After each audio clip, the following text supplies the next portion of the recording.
Bismillahirrahmanirrahim.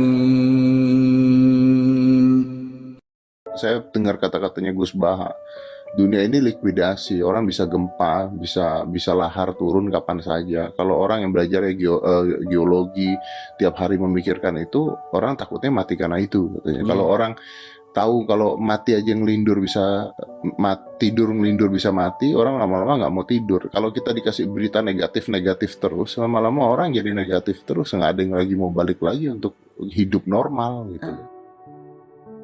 Nanti kalau Anda ahli geologi itu takutnya bumi ini likuifaksi karena sumber daya alamnya sudah begitu dikeruk, dimanfaatkan.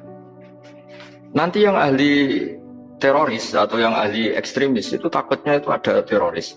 Yang ahli sosiologi takutnya Indonesia itu chaos. Kalau chaos ya saling bunuh, saling. Jadi semuanya ini ketakutan ini semuanya mengarah terhadap kematian. Kecelakaan lalu lintas ya menjadikan orang mati, likuifaksi kayak kemarin di Sulawesi ya, iya, gunung meletus, gempa, tsunami. Nah ketakutan yang menjadikan kematian ya banyak. Kalau baru tsunami aja ya orang takutnya ke tsunami. Nanti kalau ada kematian gempa ya takutnya gempa. Kalau temanya COVID ya takutnya COVID. Jadi kalau kamu ingat mati itu jangan terus loyo, terus nunggu takdir mati itu enggak, malah disuruh semangat. Nah, tenaga medis semangat mengobati pasien, yang pasien juga semangat mensupport dirinya supaya punya keberanian hidup. Dorong Jawa nunggoni anak, nunggoni putu. Kalau saya sebagai kiai ya nunggoni santri, nunggoni umat. Jadi ingat mati itu justru dengan cara mencintai hidup. Karena hidup ini adalah bekal kita untuk sanggup ketemu Allah Subhanahu wa Ta'ala. Kalau tidak bisa berbuat baik sama orang lain, yang penting tidak mengganggu orang lain. Itu juga fa'innaha shadaqatun minka ala nafsik, itu ya bagian dari sedekah kamu. Taruh saja misalnya kalau secara ilmu medis, misalnya kita ini kok dinyatakan positif COVID, secara ilmu medis nggak boleh ketemu orang lain, terus kamu diisolasi. Kamu niatin ketika diisolasi itu tidak menularkan bahaya kepada orang lain, itu juga ibadah. Saya akan cerita versi kiai ya, kalau versi medis Anda lebih tahu. Kalau versi kiai itu kematian itu dianggap hal yang sebetulnya ada versi kiai ya, semua orang tahu lah pasti mati itu. Cuma inginnya mati itu kan macam-macam. Inginnya ya setelah kaya, setelah mapan, terus menangi anaknya mapan, cucunya mapan. Terus itu pun sebetulnya ada siap mati juga, tapi ya tetap mati itu. Saya akan cerita yang lucu-lucu ya supaya nggak tegang ya menghadapi kematian. Dulu itu kroni itu ya sudah ada. Jadi Nabi itu ya punya kroni, hanya pejabat. Nabi itu punya kroni. Nabi Sulaiman itu bisa terbang. Ya mulai dulu manfaatkan angin. Jadi angin itu mulai dulu memang luar biasa. Dimanfaatkan orang sekarang mulai tenaga angin, pakai rem angin. Mulai dulu angin itu luar biasa. Nah itu teman dekatnya Nabi Sulaiman tuh ya agak sopan tuh bilang gini. Itu Pak Nabi itu kalau nanti ada malaikat Israel, saya pinjam anginnya supaya tidak bisa ngejar saya. Jadi mulai dulu tidak hanya pejabat, Nabi pun ya punya teman yang agak-agak gimana. Suatu saat malaikat Israel disuruh nyabut orang, misalnya namanya siapa lah. Nanti saya sebut ada yang tepaan sama nanti tersinggung, misalnya siapa. Gitu. Yang jelas namanya ada Agus dan Bambang karena bahasa Arab. Orang ini cabut di India. Nabi Sulaiman kira-kira ya di Palestina kira-kira. Si orang ini ternyata di dekat Nabi Sulaiman. Nah karena Nabi itu kan orang hebat lah, sehingga malaikat ya kadang silaturahim ke para nabi. Israel sendiri ya kadang-kadang silaturahim ke para nabi. Silaturahim yang paling nggak disukai ya silaturahimnya malaikat Israel. Datang ke Nabi Sulaiman, sebenarnya niatnya silaturahim. Ternyata ketemu orang itu, kaget malaikat. Waduh ini gimana ini? Kok saya disuruh nyabut di India, kok orangnya di Palestina? Nabi Sulaiman kira-kira di kawasan Palestina, di wilayah yang katanya Israel itu. Kaget malaikat ini, katanya disuruh nyabut di India kok ada di sini. Nah si kroni ini, si orang yang itu melihat malaikat Israel, entah kenapa kok dia bisa melihat itu. Mungkin punya kekuatan tertentu karena dekat Nabi. Kaget dia. Malaikat melihat dia karena janggal ya, disuruh nyabut di India kok orangnya di Palestina. Si orang ini melihat malaikat juga takut. Malaikat itu punya hawa yang luar biasa.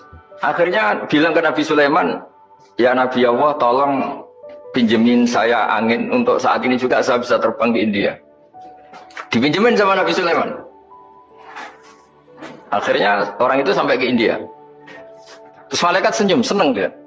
Wah ini sesuai protokol. Karena andai kan orang itu tetap di situ, malah malaikat gak berani ngambil karena prosedurnya harus ngambil di India.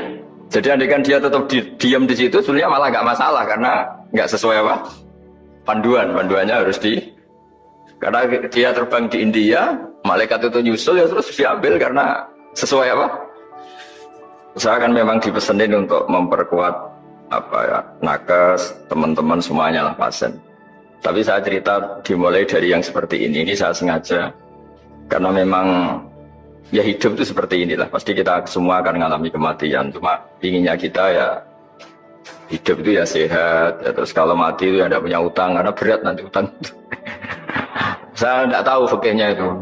Kalau utang pribadi itu hisabnya berat. Kalau utangnya lembaga itu gimana ya? Dihitung salahnya direkturnya, apa dihitung salah karyawan yang minta naik apa? Gaji. Saya tidak tahu kayak utangnya Indonesia itu yang disalahkan itu menterinya apa presidennya, apa yang selalu mengajukan gaji 13. Tidak tahu itu karena di kitab tidak dibicarakan. Yang dibicarakan utang-utang apa? Nah singkat cerita itu kalau ngadepin kematian atau sebenarnya yang ngadepin kehidupan juga kita ini. Inna sholati wa nusuki wa mahyaya wa mamati lillahi rabbil alamin. Saya bicara ilmunya Kiai. Misalnya si A itu sebenarnya sudah ditulis dia mati karena kecelakaan. Yang satu ditulis mati karena sepuh, karena tua. Yang satu mati karena tersedak. Yang satu mati karena ngelindur. Mungkin yang satu mati karena tenggelam. Laqad kunta fi ghaflatin min hadza fakashafna ankal ghita'aka fabasurukal yauma hadid. Manusia ketika di dunia itu dianggap tidur. Tidur itu dengan tanda kutip itu bodoh. Bodoh itu tidak tahu. Fakashafna angkal ghita'aka. Nanti setelah kamu mati itu pinter. Tapi ketika Anda pinter sudah meninggal, sudah tidak bisa memperbaiki kesalahan-kesalahan kita. Nah di sini saya ingin mengingatkan apapun kondisi kita yang jelas itu ingat selalu kepada Allah Subhanahu wa taala. Caranya ingat gimana? Kata Nabi, kamu bayangkan musibah yang lebih ekstrim, kamu akan tahu yang kamu alami itu ahwanu wa aisar, yang kamu alami itu ringan sekali. Ringan seringan-ringannya. Saya beri contoh ya, kalau Anda belajar misalnya orang ahli meteor, ahli apalah, ahli perbintangan. Ketakutannya pasti benda langit ini jatuh kemudian menimpa bumi.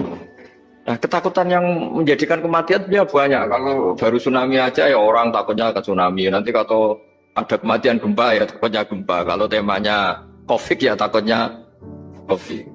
Terus kalau ada tetangga mati karena ngelindur ya baru gue nak turu hati-hati nggak nak mati ngelindur. Nah masalahnya kan kita nggak tahunya itu.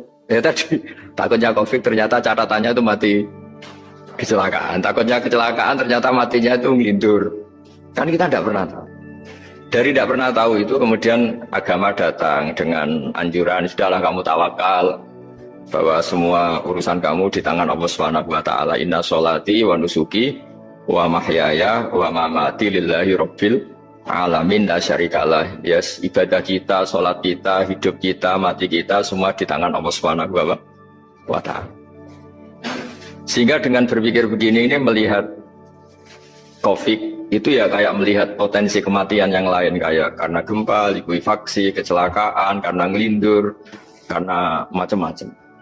Kenapa saya membuat atau menyarankan ya supaya orang berpikir demikian, supaya bersyukur bahwa kita ini dihimpit, disekelilingi penyebab kematian tadi. Kalau kita ahli meteorologi mungkin takutnya itu asteroid jatuh, terus kemudian meteor jatuh yang nggak habis digesek oleh sistem alam, terus macam-macam. Yang ahli gempa juga takutnya gempa, yang ahli tsunami takutnya tsunami, yang ahli sosial takutnya Indonesia chaos, kemudian saling apa? Bunuh, saling apa dan sebagainya dan sebagainya. Nah dengan keadaan seperti ini kita ini baik sekali.